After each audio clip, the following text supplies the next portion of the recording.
Hi everyone! So for today's mini vlog, magluluto tayo ng Japanese curry. So mag-mix muna tayo ng garlic and sibuyas.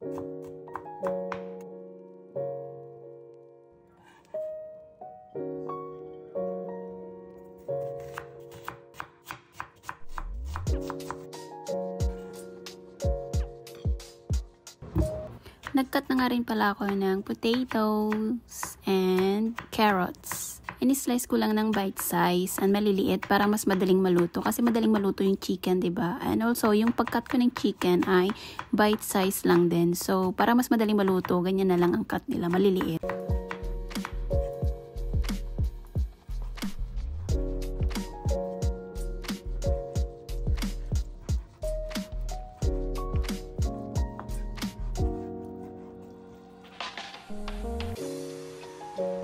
Lalagyan ko pala siya ng sausage. Actually, natutunan ko to sa friend ko. Kasi yung boyfriend niya dati he's Japanese and chef siya. So, parang pinagluto niya ko minsan and then nasarapan ako. So, gagayahin ko lang din kung paano yung ginawa niya. Kasi tinuro naman niya sa akin.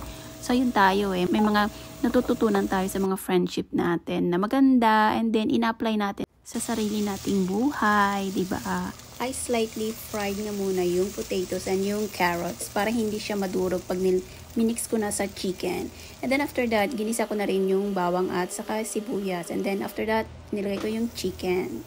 So, after pag magisa ng chicken, nilagyan ko na siya ng water. And then, nilagay ko na rin yung sausage and then yung carrots and vegetables. Kumulo, inilagay ko na rin yung Japanese curry. And then, slow fire na lang and wait for it na mag-solve yung curry sauce. And then, after that, yun lang. Pero hindi ko na siya nilagyan ng patis or anything kasi maalat na yung Japanese curry. Pero it's up to you pa rin kung anong bet nyo. So, yun lang. After that, kakain na kami.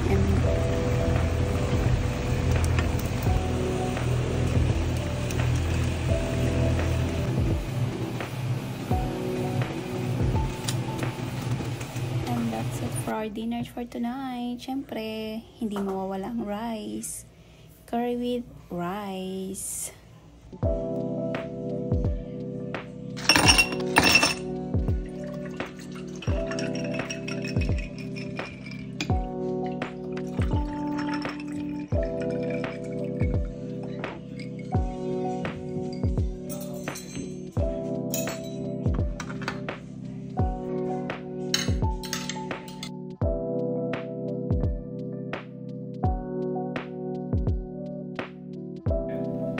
Cheers, bye!